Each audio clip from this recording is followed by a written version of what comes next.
আসসালামু আলাইকুম রহমতুল্লাহি ওয়া দাজ্জাল দাজ্জাল সম্পর্কে অনেক কথা অনেকে বলছে। এখন আমি দাজ্জাল সম্পর্কে কথা বলছি। আখেরি জামানার কিয়ামতের নিকটবর্তী সময়ে মিথ্যুক দাজ্জালের আবির্ভাব ঘটবে। দাজ্জালের আগমন কিয়ামতের নিকটবর্তী হওয়ার সবচেয়ে বড় আলামত। মানব জাতির জন্য দাজ্জালের চেয়ে অধিক বড় বিপদ আর নেই। বিশেষ করে সে সময় যে সমস্ত মুমিন জীবিত থাকবে তাদের জন্য ঈমান নিয়ে টিকে থাকা অত্যন্ত কঠিন হয়ে পড়বে। সমস্ত নবী আপন উম্মতকে দাজ্জালের ভয় দেখিয়েতেন। আমাদের নবী করিম সাল্লাল্লাহু আলাইহি সাল্লাম দাজ্জালের ফিতনা থেকে সতর্ক করেছেন এবং অনিষ্ট থেকে বাঁচার উপায় বলে দিয়েছেন। ইবনে উমর রাদিয়াল্লাহু তাআলা আনহু হইতে বর্ণিত আছে যে একদা নবী করিম সাল্লাল্লাহু আলাইহি ওয়াসাল্লাম দাঁড়িয়ে আল্লাহর যথাযোগ্য প্রশংসা করলেন, অথবা দাজ্জালের আলোচনা করতে গিয়ে বললেন, আমি তোমাদেরকে তার ফিতনা থেকে সাবধান করিয়েছি। সকল নবী তাদের উম্মতকে দাজ্জালের ফিতনা ভয় দেখিয়েছিলেন, কিন্তু আমি তোমাদের কাছে দাজ্জালের একটি পরিচয়ে কথা বলবো যা কোনো নবী তার উম্মতকে বলেন নাই। তা হলো দাজ্জাল অন্ধ হবে। আর আমাদের মহান আল্লাহ তাআলা অন্ধ নন। নওবিন সামুআন রাদিয়াল্লাহু তাআলা আনহু হইতে বর্ণিত আছে, রাসূল আকরাম সাল্লাল্লাহু আলাইহি ওয়াসাল্লাম সকালবেলা আমাদের কাছে দাজ্জালের বর্ণনা করলেন। তিনি তার ফিতনাকে খুব বড় করে তুলে ধরলেন। বর্ণনা শুনে আমরা মনে করলাম নিকটস্থ খেজুরের বাগানের পাশেই সে হয়তো অবস্থান করেছে। আমরা রাসূল আকরাম সাল্লাল্লাহু আলাইহি ওয়াসাল্লামের নিকট গিয়ে চলে গেলাম। কিছুক্ষণ পর আমরা আবার তার কাছে গেলাম। এবার তিনি আমাদের অবস্থা বুঝে জিজ্ঞেস করলেন, তোমাদের কি হলো? আমরা বললাম, হে আল্লাহর রাসূল, আপনি যেভাবে দাজ্জালের আলোচনা করেছেন তা শুনে আমরা ভাবলাম হতে পারে যে সে খেজুরের বাগানের ভিতরেই রয়েছে।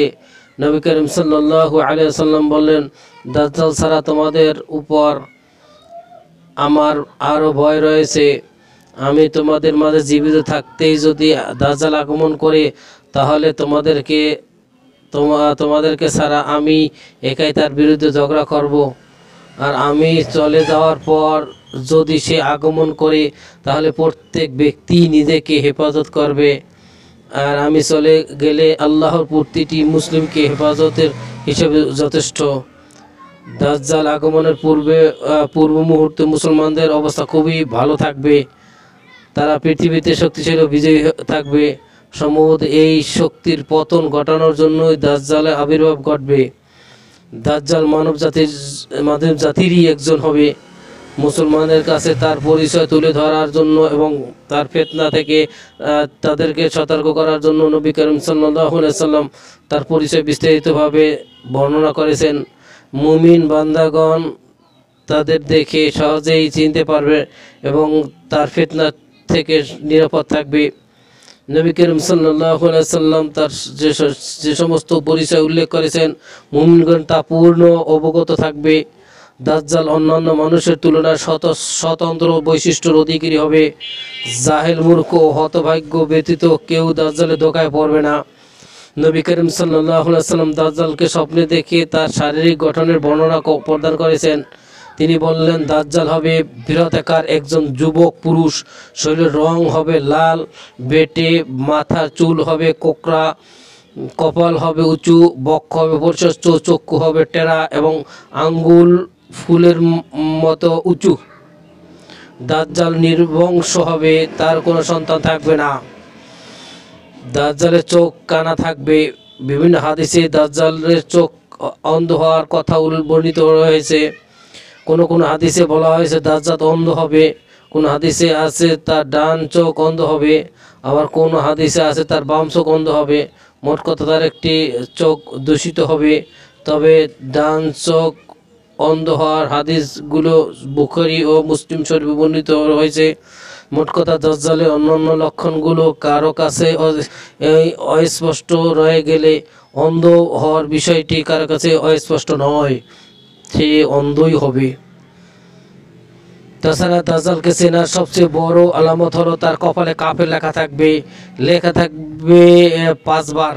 অপর বর্ণনা আছে কপালে তার 3টি বর্ণ লেখা থাকবে, প্রতিটি মুসলিম ব্যক্তি তা পড়তে পারবে।